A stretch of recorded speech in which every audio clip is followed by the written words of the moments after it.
Hey guys, welcome back to Urban Tropical. This is Raj, and today we are going to talk about how do we pot up water rooted cuttings.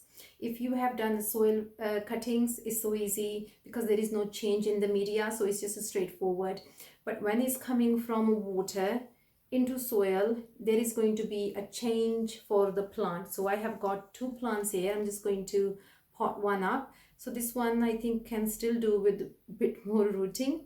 I'm just going to pop this one back and we can pot snake plant. Just before this, actually, I just shoot a video because some of my cuttings were rotting, and I tried to explain in that video why are they going into that process. If you're interested, please check it out. I have just put the link up there.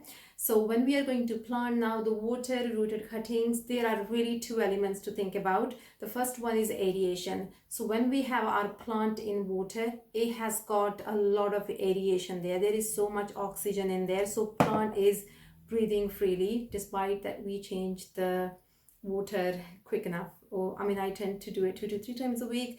Sometimes if it's left out in a blind site, it can be really 15 days, so all depends. But key thing is that we change the water.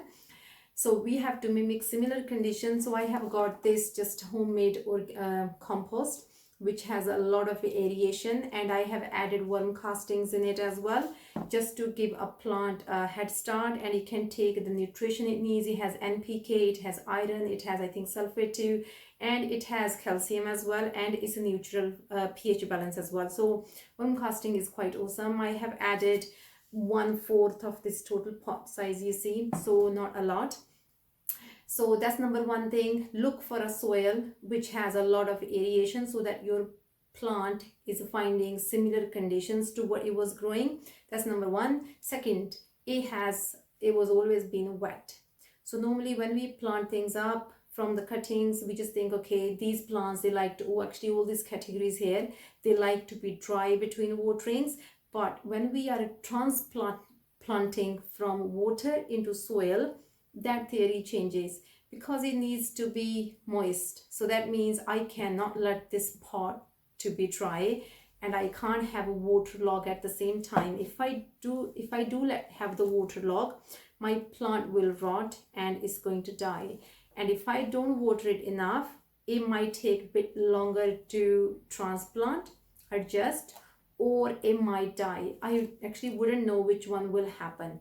So I have just potted this up into this pot, and I have already watered the soil because then I can cover all the air pockets, and it's so much easier to just pot this up.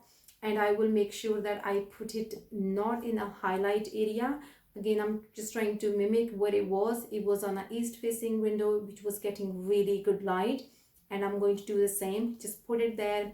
Once I know my plant has established, then I can think if I want to change its location. We all do things differently. There could be your method, this way it works a lot better, how to root from water cuttings into soil. Please do share your views, because at the end of the day, it's everyone's experiences, and someone's has learned a lot more than others, and I just think it's so good to learn things. And if you think there are faster ways to do it, please leave in comments. That would be so highly appreciated. And thank you so much for watching. Bye bye.